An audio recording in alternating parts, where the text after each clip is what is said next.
Hello children, look what I have tonight. We have a Peter Rabbit from Beatrix Potter. And tonight I'm going to read you a tale about the Timmy Tiptoes. So let me begin. Once upon a time there was a little fat comfortable gray squirrel called Timmy Tiptoes. He had a nest thatched with leaves in the top of a tall tree, and he had a little squirrel wife called Goody. Timmy Tiptoes sat out, enjoying the breeze. He whisked his tail and chuckled. "Little wife Goody, the nuts are ripe. We must lie up a store for winter and spring." Goody Tiptoes was busy pushing moss under the thatch. "The nest is so snug, we shall be sound asleep all winter. Then we shall wake up all the thinner when there is nothing to eat in springtime," replied prudent Timothy. When Timmy and Goody Tiptoes came to the nut thicket, they found other squirrels were there already. Timmy took off his jacket and hung it on a twig. They walked away quietly by themselves. Every day they made several journeys and picked quantities of nuts. They carried them away in bags and stored them in several hollow stumps near the tree where they had built their nest. When these stumps were full, they began to empty the bags into a hole high up a tree that had belonged to a woodpecker. The nuts rattled down, down, down inside.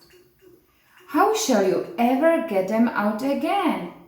It is like a money box," said Goody.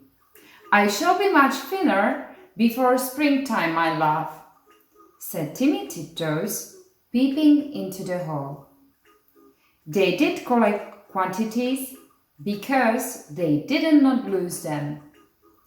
Squirrels who bury their nuts in the ground lose more than half because they cannot remember the place. The most forgetful squirrel in the wood was called Silvertail. He began to dig, and he could not remember. And then he dug again and found some nuts that didn't belong to him. And there was a fight. And other squirrels began to dig. The whole wood was in commotion. Unfortunately, just at this time, a flock of little birds flew by from bush to bush, searching for green caterpillars and spiders. There were several sorts of little birds, twittering different songs. The first one sang, "Who's been digging up my nuts? Who's been digging up my nuts?" And another sang, "Little bit of bread and no cheese. Little bit of bread and no cheese." The squirrels followed and listened.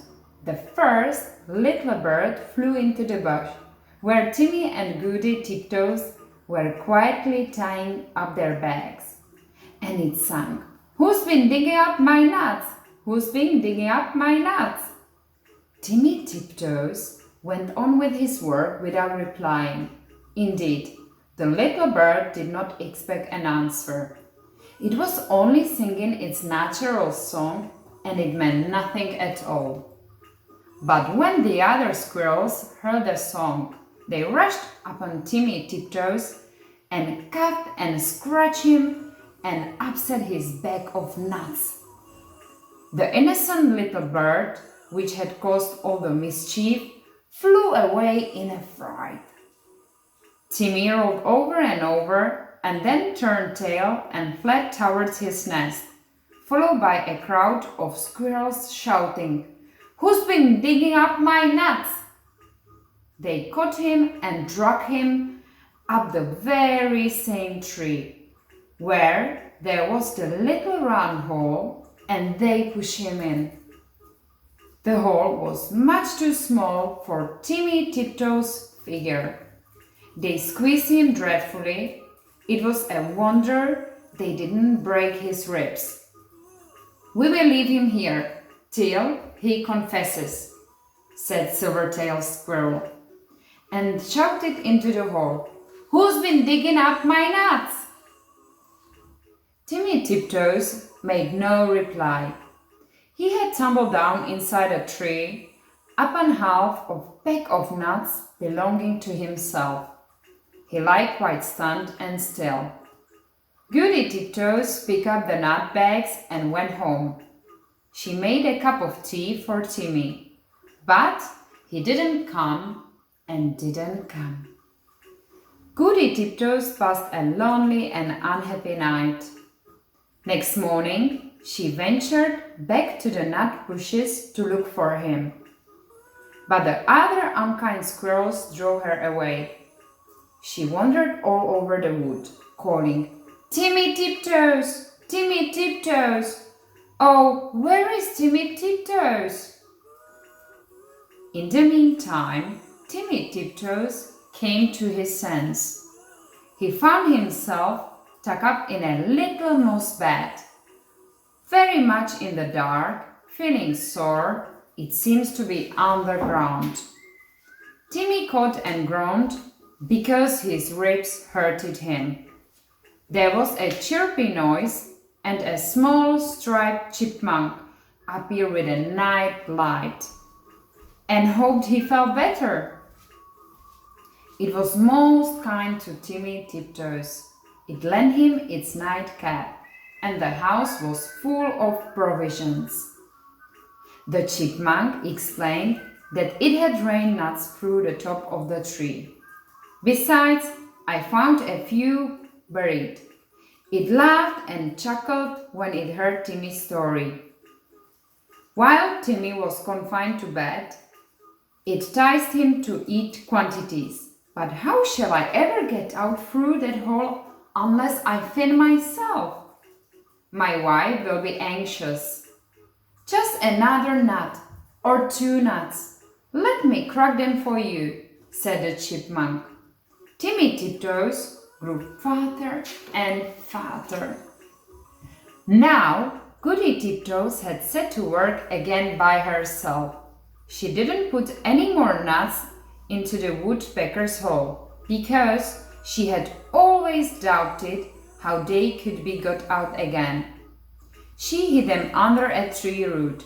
They rattled down, down, down. Once, when Goody emptied an extra big bag full, there was a decided squeak, and next time Goody brought another bag full, a little striped chipmunk scrambled out in a hurry. "It is getting perfectly full up downstairs. The sitting room is full, and they are rolling along the passage. And my husband, Chippy Hockey, has run away and left me. What is the explanation of these showers of nuts? I'm sure I beg your pardon. I didn't know that anybody lived here," said Mrs. Goody Tiptoes. "But where is Chippy Hockey? My husband, Timmy Tiptoes, has run away too. I know where Chippy is. A little bird told me," said Mrs. Chippy Hockey. She led the way to the woodpecker's tree, and they listened at the hole.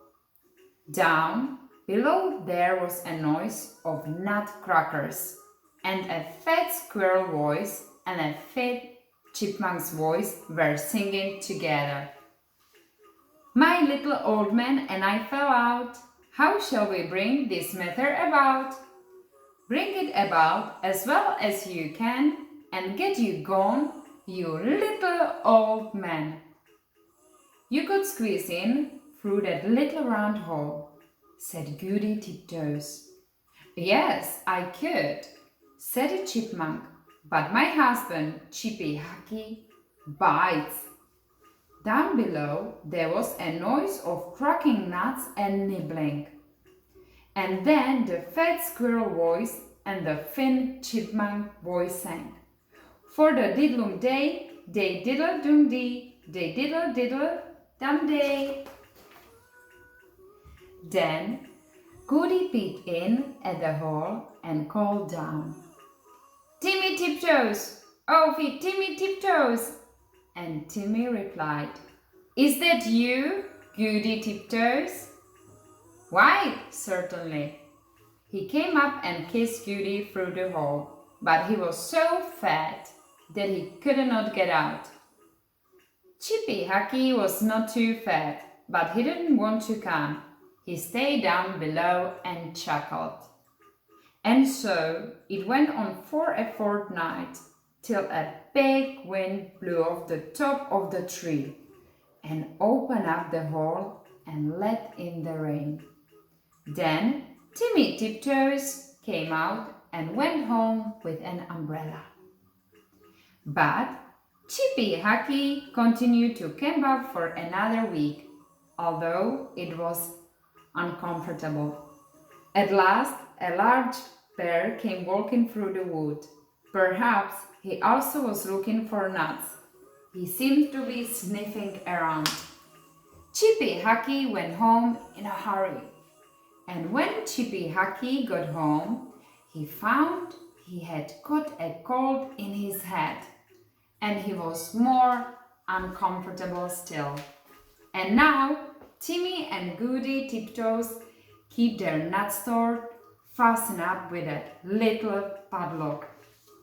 And whenever that little bird sees the chipmunks, he sings, Who's been digging up my nuts? Who's been digging up my nuts? But nobody ever answers.